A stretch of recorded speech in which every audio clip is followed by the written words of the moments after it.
Okay. And our next speaker is Scott from Gemini North.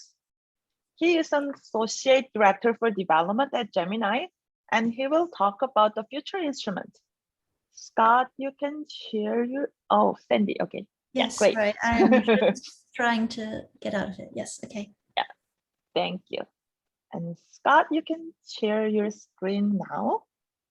And you'll have 15 minutes for your presentation, followed by 5-minute Q&A. Okay, I assume everything looks good.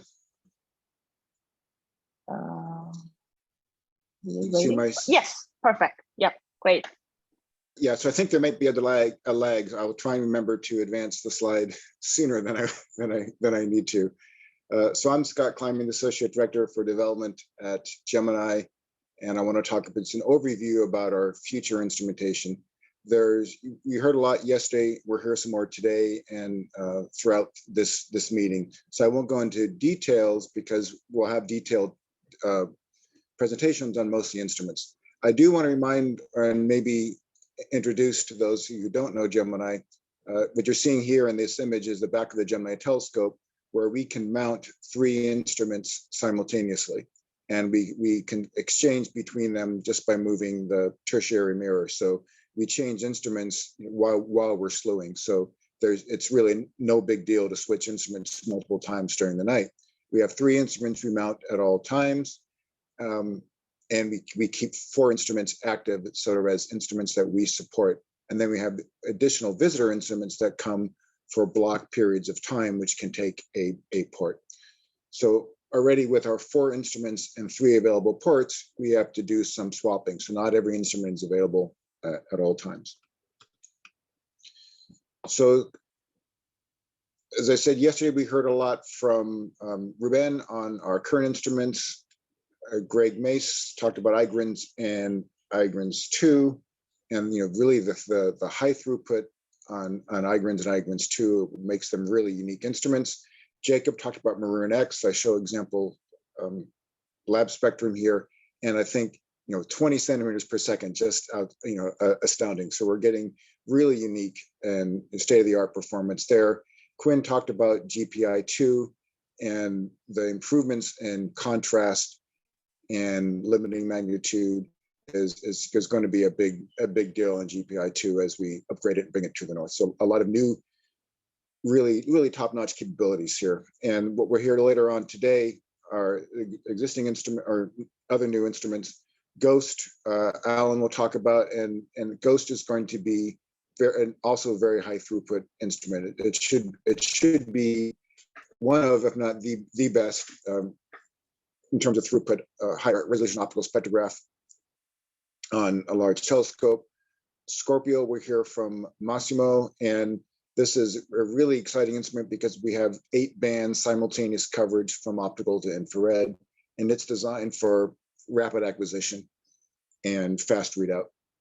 Gaetano will talk about GNAO, revolutionizing, really upgrading, bringing the state-of-the-art an AO facility at Gemini North, and that's coupled with GearMOS, which we'll talk about.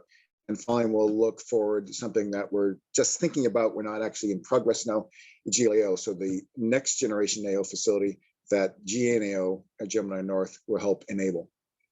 And I've color-coded these instruments in a way to indicate that these instruments, we have a variety of different ways of bringing new instruments to the telescope right now. So the visitor instruments, and I graded iGrins here. Facility instruments, so these are instruments that Gemini owns, takes care of, is responsible for. And Ghost and Scorpio are very traditional facility instruments in that case. Gemini puts out a call, funds a team to build the instrument, takes ownership and maintains operation. Then we have these additional facility instruments highlighted as iGrins 2, GPI2, and GNAO that are coming in without still something that Gemini is going to be adopting and supporting and owning, but the funding is coming in from a different way. iGrins 2 is coming in as part of the expanding our partnership and bringing Cassie and Korea into Gemini. GPI2 is externally funded by Quinn and the colleagues she mentioned. And GNAO, we brought additional funding in from the National Science Foundation to add that capability to Gemini.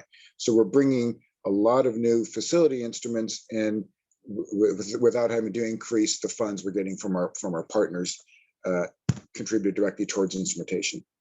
And then we have these transition instruments, Mernex and GearMoss, which are initially coming to Gemini as a visitor instrument, but which we see enough potential to be really state-of-the-art instruments, to be very attractive to our community, that we would like to envision a way to bring them in as facility instruments. But first they come as a visitor instrument, and we transition them into facility. So these are our plans for these two instruments, though we haven't actually committed to a process yet for those. And GLAO, we don't yet know how or if we're going to be able to bring that to the telescope. So I just left that as a TBD, but it's an exciting capability that Paul will talk about. So just outlining that, we get money from the Gemini partners. They contribute a set amount each year for operations and maintenance. And then it's a voluntary contribution on top of that for instrumentation development program. And that it's now standardized at 10% of your operations commitment contribution. You also then provide instrument development fund. That is voluntary, but the partners have been very good, and that has been fairly consistent over, or very well, it's been consistent over past several years. And so this is totaling now about $3 million a year. Now the partners want this money to come not to build an instrument center at Gemini, but to help bring new instruments to Gemini, but also by help funding their instrumentation teams. So it's not a mandate that it goes back, but the wording is in the international agreement that money is intended to reflect the contributions. So it's intended to reflect the fact that US put in X%, Canada put in Y%, Argentina put in Z%, so on for every partner. So in addition now, as I've mentioned, we have additional ways to bring money in: external funding to Gemini. So there's the NSF award for GEMA and GNEO, and then external funding through our community, and a variety of different ways. Various national and private foundations have come in and provided money to bring new instruments to Gemini through either the upgrade program or through this visitor/transition program. So I don't want to talk too much about the instruments because there will be more details coming up.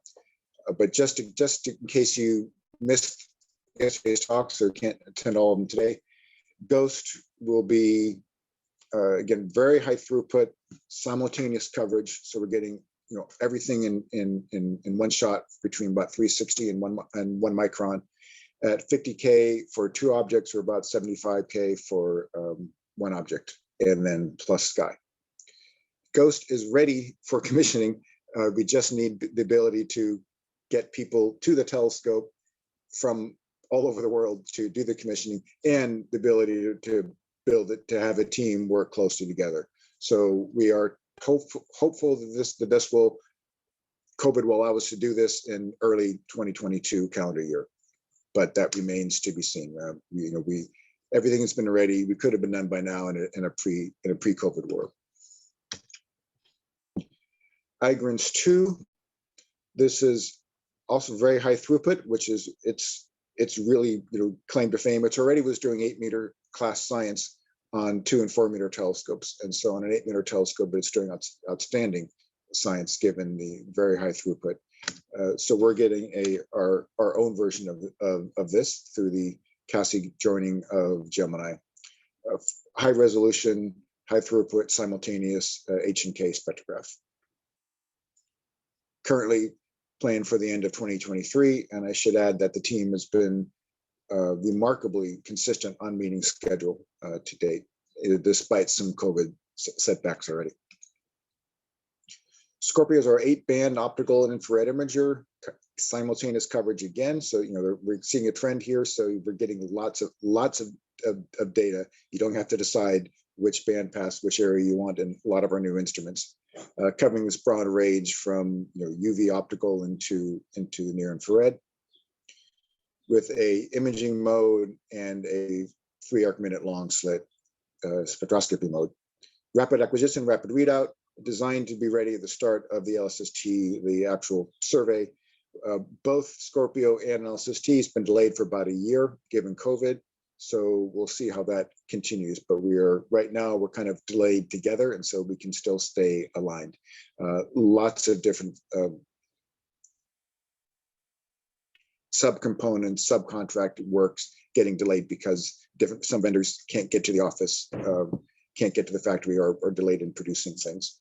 But Scorpio is very much in the build phase. New parts are arriving all the time, and the assembly is being done partly at Southwest Research Institute in San Antonio, Texas, and also at Fractal and University of Madrid, who was the lab space that Fractal is using in Spain.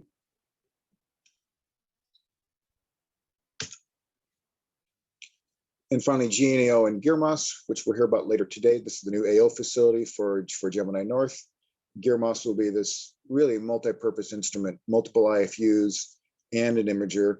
The IFUs can be separated throughout the field of view, about 2 arc minutes of GNAO, and using their own MOAO in addition to the GNAO corrected beam, or you can tile them together to get a very compact central region and use the GNAO LTAO mode. So very lots of different things you can do with that instrument, very versatile. And we'll hear more about that, but that's still several years down the road before GNAO and Gearmas come. So looking forward, GLAO is one of the concepts that we're looking at. The laser guide star facility that GNAO is developing will provide a lot of additional capabilities.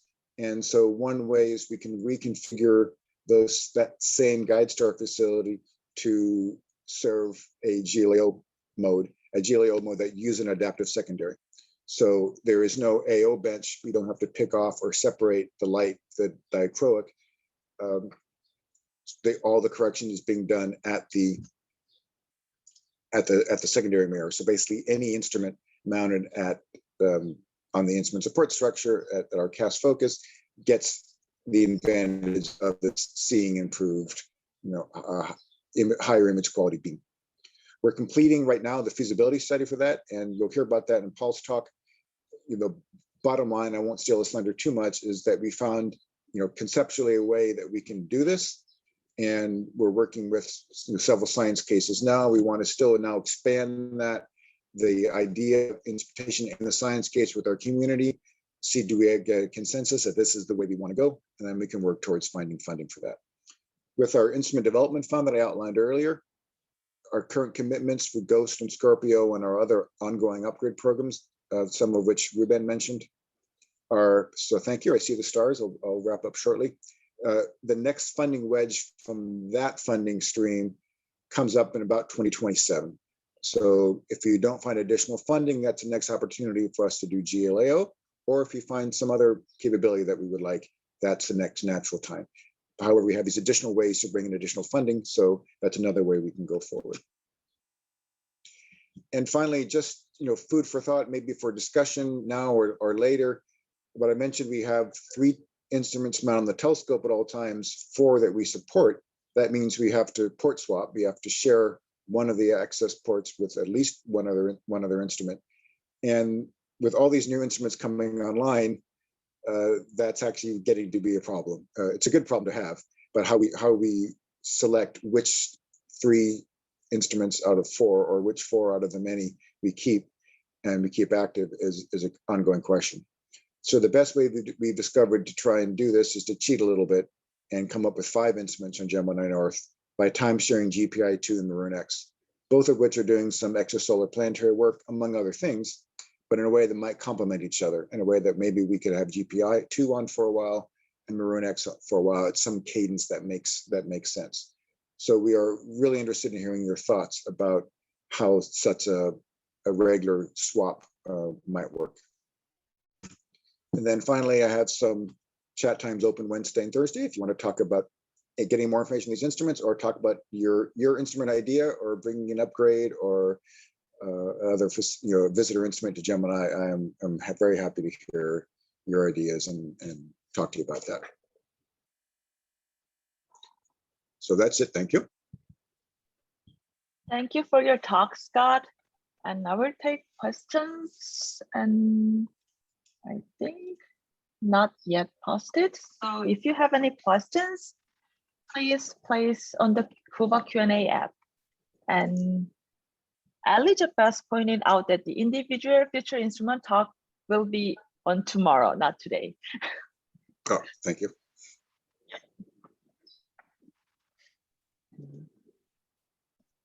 Anybody has questions? The detailed questions you'll have chance, of course, during the more detailed talks that are coming up. Yep.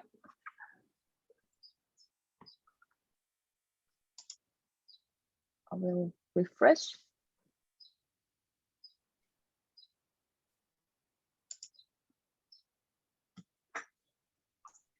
Okay. Still, there's no questions. Oh, there's questions from Joel. Do you anticipate following up BRO LSST targets will constrain instrument availability in the future?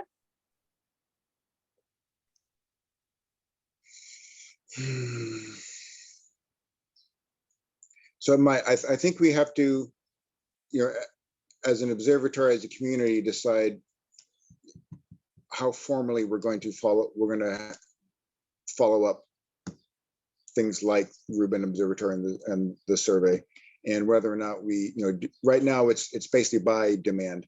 And so as our community applies for time through all the mechanisms Sandy just outlined, that determines what instruments go on the telescope. And if everybody's applying for Scorpio to follow LSST, then Scorpio is what stays on the telescope.